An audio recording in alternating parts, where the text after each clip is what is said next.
Hello everyone, this is AusSelect. Today we are talking about the New Zealand election. It happened last month, but the final results were released yesterday.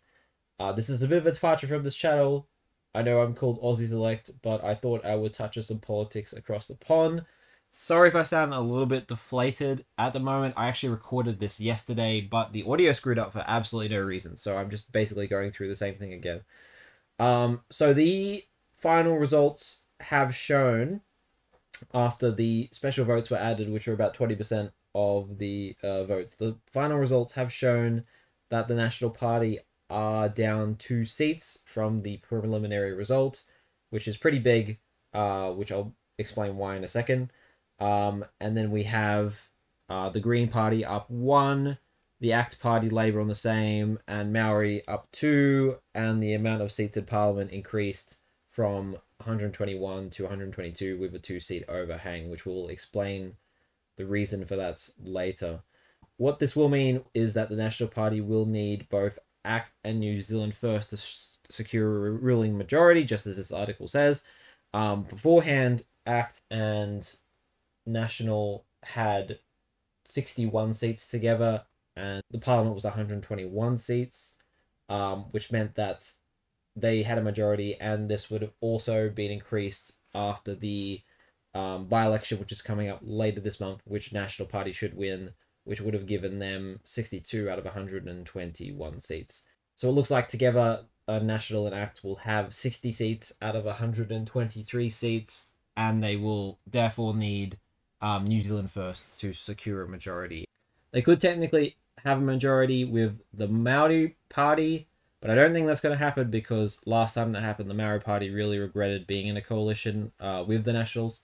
So, and they also technically could also with the Greens, but I don't think that's going to happen for many reasons, including the fact that the Greens will absolutely probably get punished if they did that, if they went into a coalition with the National Party next election.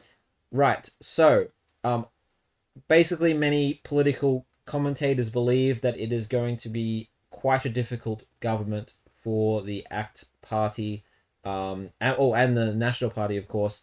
But I say the ACT Party especially because they do not get along with Winston Peters at all in the New Zealand First Party. So it is going to be a bit of a tumultuous government. They don't agree on too much. I know they are not too keen on the Maori seats, all three of these parties, and I know they they kind of boogeyman welfare recipients. So I guess on some things they do sort of get along. But yeah, apart from that, is going to be difficult, a difficult government, I think. And you could just see the also the what this would have ended up with if there was first past the post electorates. The National Party would have easily won. So yeah, this is mixed member proportional for you. So let's take a little bit, go into a bit of detail about sort of how this sort of ended up this way, according to the result. What you have here is the party vote. Then you have it increased based on the fact that about 6% of the votes are wasted because they are on parties that not only did not win a electorate seat, but they also did not get over a 5% minimum threshold.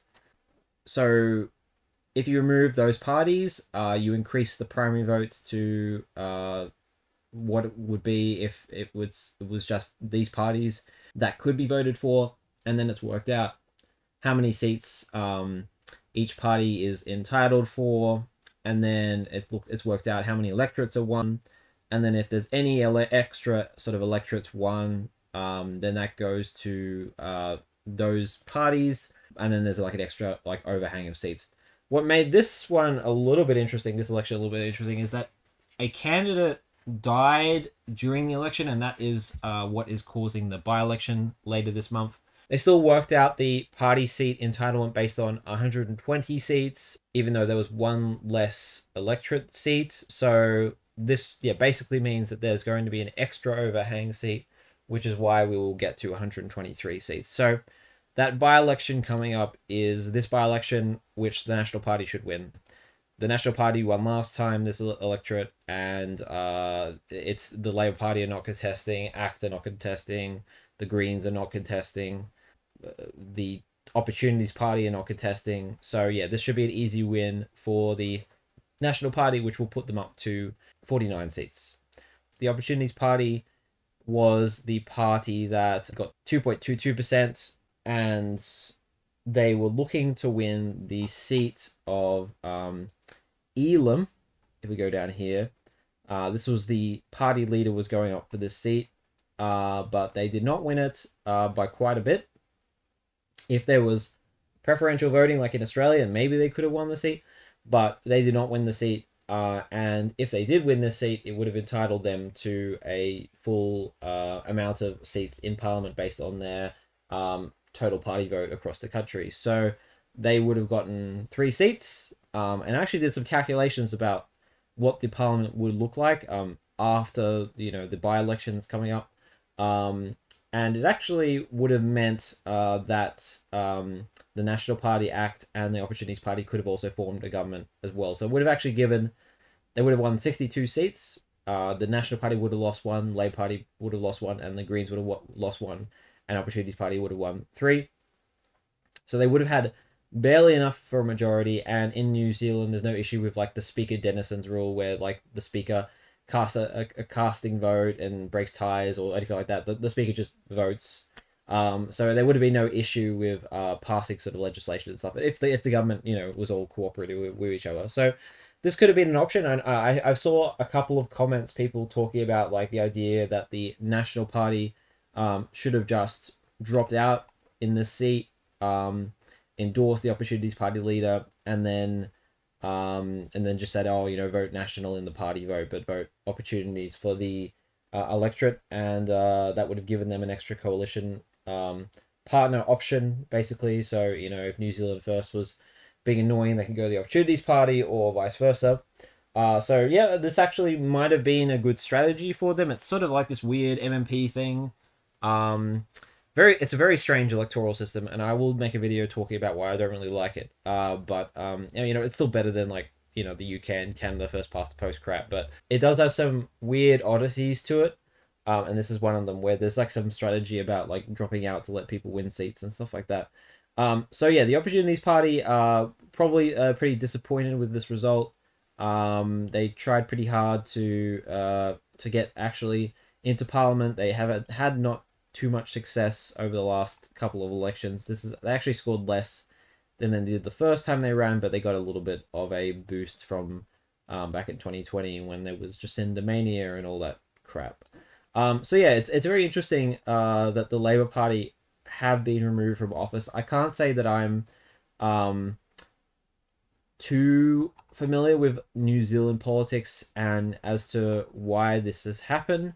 From what I have heard, the Labour Party have been sort of accused of, despite having a massive majority last election of 65 out of 120 seats, they haven't really gotten that much stuff done, which is actually kind of interesting because a lot of people sort of assume that in a system like this, where like coalition governments of like 2 or 3 or 4 parties, those will be the sort of the inefficient ones. But they, the Labour Party actually, despite being in a 3-party coalition last time, got a massive swing towards them. But now getting massive swing against them when they had like the whole parliament to themselves to do whatever they want. So, yeah, that's people argue against systems like this because they go like, oh, these minor parties are gonna hold up everything. They're gonna like vote against everything. They're gonna hold the government to ransom. Blah blah blah blah blah. But it sometimes things happen where even if a major party has like a massive majority, that doesn't necessarily mean they're going to be that much more willing to actually do things. So yeah, so obviously this election was a big win for the National Party. They went up like 10%, big loss for the Labour Party. The Labour Party went down 23% in the party vote, which is huge, but they did have a massive amount last time. But this will be quite a complex government for the National Party to sort of manage. There was a couple of electorate changes. Electorates don't really matter too much in MMP, which is another thing I don't really like. But what did matter, I guess, was the Party Maori winning 2 more seats. which entitled them to 6 seats, which is actually 2 more than they are entitled to based on just their proportion across the country, which, as I said, caused the overhang. They actually were only entitled to 3 seats before the special results were released, so it would have been an overhang of 3 seats, but with the special results, they increased their vote to around 4%, so that's why it's only an overhang of 2 rather than of 3. So yeah, the ACT Party won an extra seat down here, and the Greens Party won an extra 2 seats here, but it doesn't really matter too much. And the Maori Party won a seat by 4 votes, so I don't know if there's going to be a recount there. Apparently not, because I think this is meant to be like the final results. They probably like recounted it like a million times. So I just look quickly at opinion polls, how they did. So the closest poll was this One News Varian poll, which was only a little bit off for each party. And I mean, it had the Maori Party only getting 2 seats, but that was probably based more on like the proportion of the vote across the country rather than like them like trying to sort of hypothetically think about how many electorate seats the Maori Party would win. So I mean, that's still sort of close. They got 4 when this was 2, so wasn't that different. My prediction was like National Party would get 36 and end up getting like 38, and the Labour would get like 30 and then they get like 27. The Greens would get like 13 when they got like 11 and a half.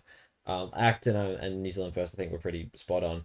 So basically, my predictions were sort of in common with what most of the opinion polls predicted, which was that the left would do a little bit better than they actually did.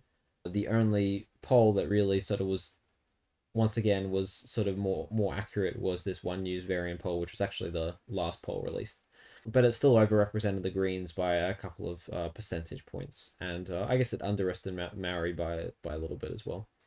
So I'm interested to see what happens with this government, if it's able to function in a reasonable manner. I'm wondering if there'll be some kind of time when the National Party decides to give up on the government and reach out for other potential coalition partners such as the Greens and the Maori Party.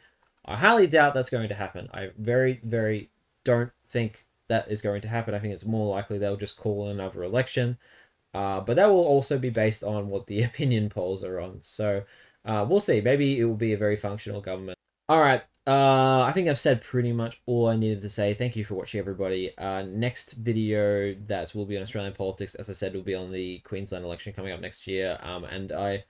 In the meantime, we'll do a video on the UK House of Lords, actually talking a little bit about what potential electoral system they might, Labour Party, if they get elected next year, they might introduce. And as I said, I do want to do a video eventually on MMP and why I'm not a huge fan of it, which will use like this election as a bit of a case study as to the sort of like weird things that go on during MMP. All right, goodbye.